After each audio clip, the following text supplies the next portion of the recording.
Hello students, this video is about 7th Standard Science Unit 6 Health and Hygiene Part 3. In this video, we are going to learn about non-communicable diseases. Let me move on to the lesson now. Non-communicable diseases. Non-communicable diseases do not spread from person to person. They are caused by other factors. Therefore, it is important to know which diseases are communicable and which are not.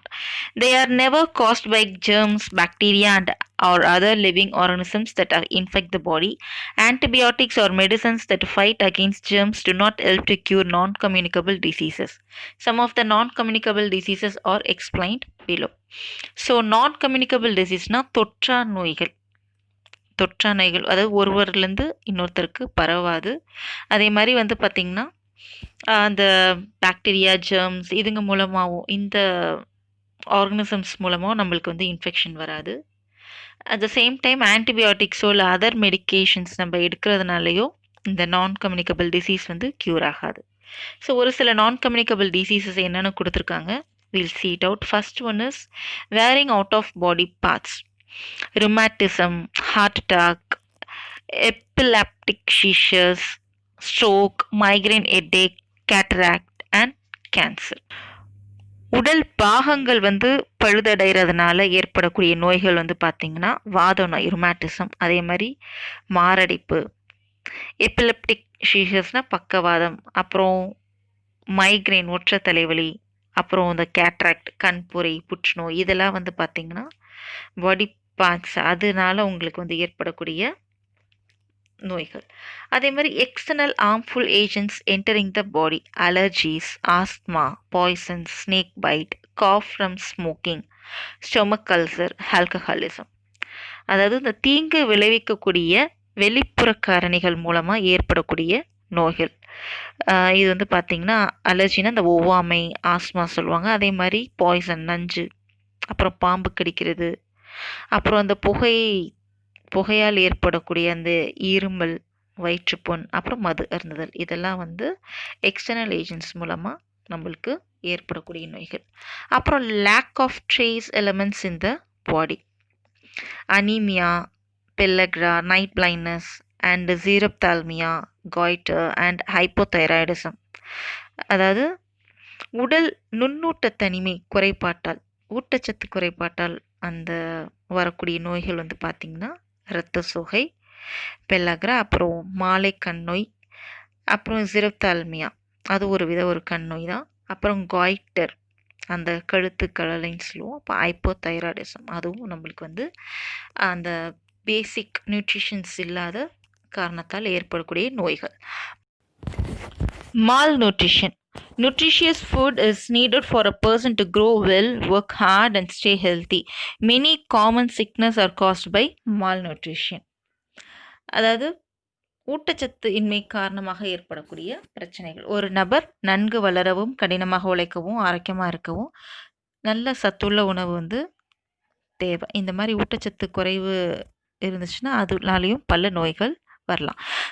Do you know Leukoderma is a non-communicable disease caused by partial or total loss of pigmentation in the skin, melanin pigment. This condition affects people of any age, gender and ethnicity. There is no cure. It does not spread by touching, sharing food or sitting together. அதாவது leucoderma அப்படின்றது ஒரு தோலில் இந்த melanin அது கம்மியாக சுரக்கிறதுனால உங்களுக்கு ஏற்படக்கூடிய ஒரு பாதிப்பு. இந்த கண்டிஷன் பார்த்திங்கன்னா எந்த வயசில் வேணாலும் எந்த ஜெண்டருக்கு வேணாலும் வரும். இது பரவக்கூடிய நோய்கள் கிடையாது. Specific health problems of children. Anemia. It is caused by eating food with less iron content and can also be caused due to feeding some other foods instead of breast milk. Severe anemia in children may lead to hookworm infection, chronic diarrhea and dysentery. In the recent days, school-going children, especially girls, are affected by anemia. The government of Tamil Nadu provides iron folic tablets to all the girls in the schools of all areas every week. இரத்த சோகை இரும்பு சத்து குறைவான உணவுகளை சாப்பிடுவதனால ஏற்படுறது. அதே மாதிரி மேலும் குழந்தைகளுக்கு தாய்ப்பாலுக்கு பதிலாக அந்த சப்ளிமெண்ட்ரி ஃபுட் ஒரு சில அந்த உணவுகளை வந்து கொடுக்கறதுனாலையும் இந்த இரத்தச்சோகை வந்து ஏற்படுது.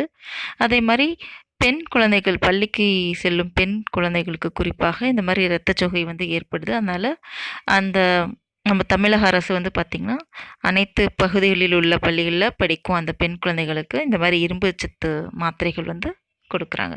The signs of anemia: pale or transparent skin, the inner surface of eyelids are pale, white fingernails, pale gums, weakness and fatigue. In severe cases, face and feet may be swollen. The heartbeat is rapid and with some shortness of breath. Children and women who eat mud are usually anemic. அதாவது இரத்தச்சோகையினோட அறிகுறிகள் என்னன்றதை பார்ப்போம். First வந்து பார்த்திங்கன்னா அவங்களுடைய தோல் வந்து வெள்ளீர் அல்லது எளிதில் புலப்படுகிற அந்த தோல் வந்து இருக்கும். அதே மாதிரி அந்த கண் மணின்னு சொல்லுவாங்களே, ஸோ அந்த இடம்லாம் வந்து பார்த்திங்கன்னா வெளுத்து காணப்படும். அதே மாதிரி விரல் நகமும் வெள்ளையாக இருக்கும். வெளிர்ந்த ஈறுகள், பலவீனம், சோர்வு இதெல்லாம் தான் உங்களுக்கு அறிகுறி. இன்னும் சிவியர் கேசஸ்க்கு போனீங்கன்னு பார்த்தீங்கன்னா அந்த முகமும் பாதமும் வந்து பார்த்திங்கன்னா வீங்கியிருக்கும். இதுதான் அதே மாதிரி ஹார்ட் ப்ரீத், அந்த மூச்சு திணறல் வந்து இருக்கும். அதே மாதிரி மண் சாப்பிடும் குழந்தைகள் மற்றும் பெண்களுக்கு பொதுவாக இரத்தச்சோகை இருக்குன்றாங்க. Treatment and prevention of anemia. Anemia can be preventing by takes proper food and diet. Food: moringa leaves, dates, liver, sheep and chicken, green leafy vegetables like beans, peas, lentils and green banana. Pills: cod liver oil tablet, ferrous sulfate.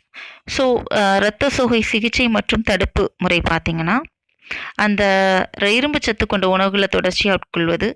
உணவு வந்து முருங்கைக்கீரை, பேரிச்சம்பழம், கல்லீரல், ஆடு கோழி இரண்டுமே கல்லீரல், அப்புறம் கீரைகள், பீன்ஸ், பட்டாணி, பருப்பு இதன் உட்கொள்வதன் மூலமாக நம்ம இந்த இரத்த சோகைக்கு சிகிச்சை மேற்கொள்ளலாம்.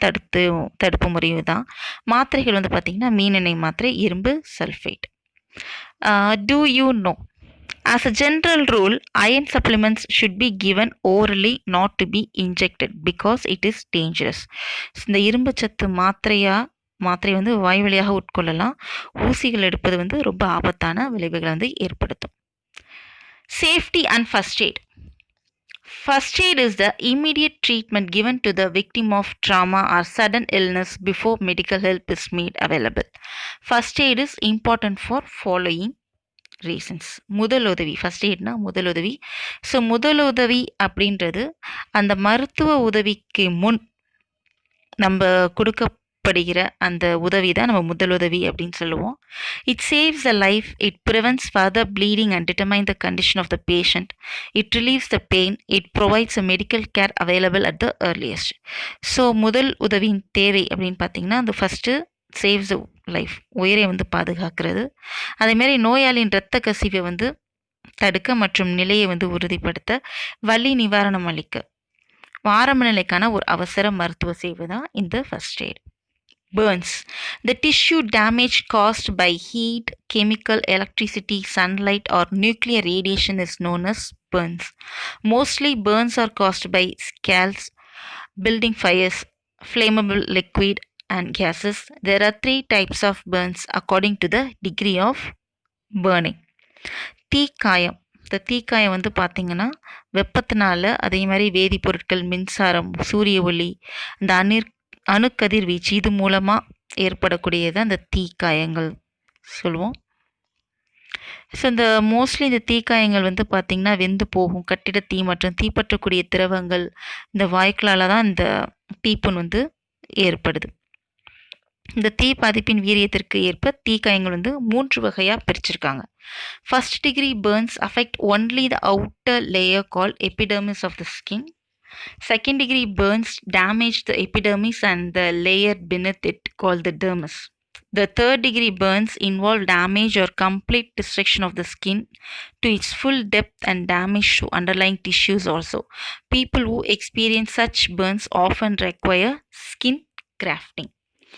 அதாவது மொத்தம் 3 நிலை. முதல் நிலை வந்து பார்த்திங்கன்னா அந்த வெளிப்புற அடுக்கு எபிடர்மிஸ் சொல்லுவாங்க, அந்த இடத்துல பாதிக்கக்கூடிய ஒரு காயம்தான் அந்த முதல் நிலை தீக்காயம். இரண்டாம் நிலை தீக்காயம் வந்து பார்த்திங்கன்னா அந்த மேல்புற தோலுக்கு கீழே ஒரு உட்தோல் இருக்கும், டெர்மிஸ், அந்த இடத்துல பாதிக்கக்கூடியது செகண்ட் டிகிரி பர்ன்ஸ். மூன்றாம் நிலை வந்து பார்த்திங்கன்னா அந்த தோலின் முழு ஆழத்திற்கு தோலினை அழித்து மற்றும் அடிப்படை திசுக்களையும் உங்களுக்கு சிதைக்கும் நிலை. இதுதான் மூன்றாவது இது. இத்தகைய தீக்கதிர்களால் பாதிக்கப்படுபவர்களுக்கு அந்த ஸ்கின் கிராஃப்டிங் சொல்லுவாங்க, அது தேவைப்படுது. First aid for burning. In case of minor burns, the affected area should be washed with cold water and an antiseptic cream should be applied. In case of severe burns, where deeper layers of tissues get destroyed and blisters appear, use of water should be avoided. The burnt area should be covered with a clean, non-sticking cloth or bandages. Larger burns need immediate medical attention. It is very important to keep a fire extinguisher readily available. Cuts and scratches. Cuts and scratches are the areas of damage on the surface of the skin.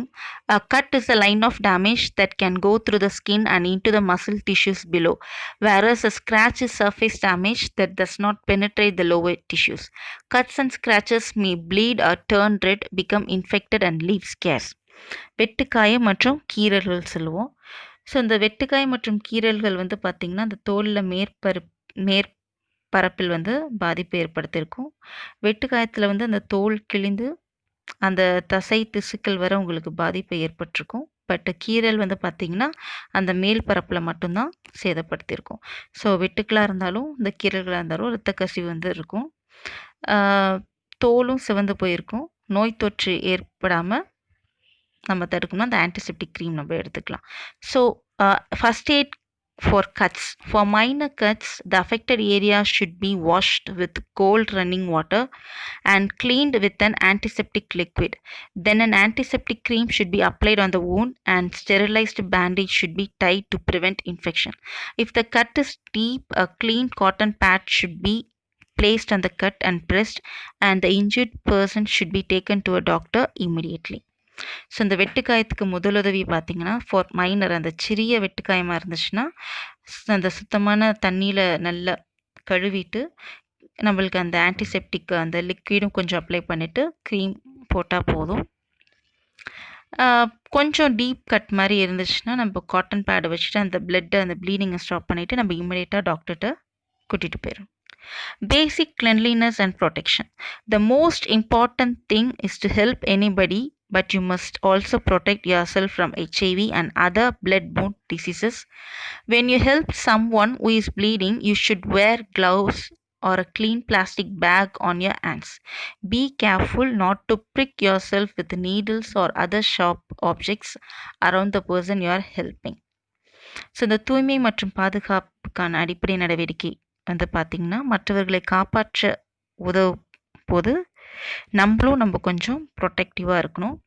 So இந்த HIV other blood phone அந்த இது இரத்தம் மூலமாக பரவுகிற அந்த நோய் மூலமாக நீங்களே காத்துக்கொள்வது ரொம்ப அவசியம். அதே மாதிரி எந்த ஒரு க்ளீன் அந்த புண்ணுங்களை ஏதாவது தொடர்பு வந்து பார்த்திங்கன்னா you should where gloves. You can safeguard your self.